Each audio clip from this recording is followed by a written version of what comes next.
Gas সংকট নিয়ে জানাতে রাজধানীর ফিলিং স্টেশন থেকে সরাসরি যুক্ত হচ্ছেন সহকর্মী ইদ্রিস আলম। ইদ্রিস, ভোগান্তির বিষয়ে কি বলছে গ্রাহকরা, জানাবেন। শারমিন, আপনি জানেন যে মধ্যরাতেও কিন্তু আমরা যে পেট্রোল পাম্পগুলো রয়েছে রাজধানী, সেগুলোতে কিন্তু দীর্ঘ লাইন দেখতে পাচ্ছি যারা গ্যাস নিতে এসেছেন। একই সাথে জানিয়ে রাখি, এসব লাইন কিন্তু শুধুমাত্র যে এখন দাঁড়িয়েছে বিষয়টি এমন নয়, তারা কিন্তু সন্ধ্যা থেকে কেউ কেউ বিকাল থেকেও কিন্তু এখানে দাঁড়িয়ে রয়েছেন।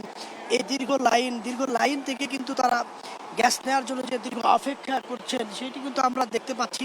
আমরা যে মগবাজার পেট্রোল পাম্পে রয়েছি সেখানে কিন্তু এখনো কয়েকশো গাড়ির লাইন আমরা দেখতে পাচ্ছি। আসলে এই লাইনগুলো কখন দাঁড়িয়েছে তারা বলছেন কেউ বিকাল থেকে দাঁড়িয়ে অপেক্ষা করছেন, এবং কেউ কেউ বলছেন যে এই দীর্ঘ লাইনের কারণে তাদের নানা ধরনের সমস্যায় পড়তে হচ্ছে। আমরা একটু সরাসরি যদি কথা বলার চেষ্টা করি, যারা চালক রয়েছেন তারা আসলে কত সময় ধরে অপেক্ষার পর তারা গ্যাস নিচ্ছেন, আমরা একটু তাদের সঙ্গে একটু কথা বলার চেষ্টা করব। এই যে গ্যাস সংকট, আপনি কত সময় ধরে লাইনে দাঁড়িয়ে আছেন? এইখানে 2-3 ঘন্টার আগে, 4 ঘন্টার আগে কেউ গ্যাস নিতে পারে না।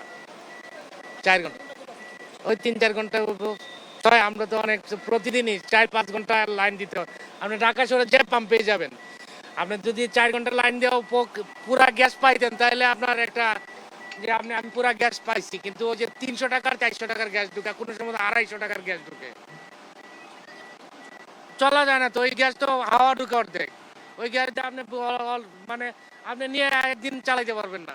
যেমনটি শুনছিলেন, এই দীর্ঘ সময় লাইনে দাঁড়িয়ে থাকার পরেও তারা যে গ্যাস পাচ্ছে সেটিতে কিন্তু পর্যাপ্ত পরিমাণে যে গ্যাস পাচ্ছে বিষয়টি কিন্তু এরকম। আমরা আরেকজনের সাথে একটু কথা বলার চেষ্টা করব।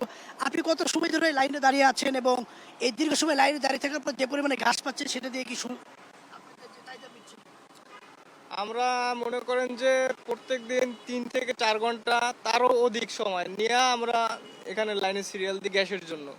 কিন্তু এখানে গ্যাসে নিতে আসার পরে দেখতে পাই যে মনে করেন যে যেখানে আমাদের দরকার গ্যাস, যতটুকু দরকার ততটুকু আমরা পাই না, একটু কম পাই। মানে একটু কম বলতে অনেকখানি কম, যতটুকু আমাদের চাহিদা ততটুকু পাচ্ছি না। যেমনটি শুনছিলেন সবারই অভিযোগ, একই অভিযোগ কিন্তু যে একই অভিযোগ রয়েছে যে এই মধ্যরাতে শারমিন, আসলে আপনাকে জানানোর চেষ্টা করছিলাম যে সারাদিনের যে গ্যাস নেওয়ার যে ভোগান্তি, এবং সেটি মধ্যরাত অবধি চলে যাচ্ছে।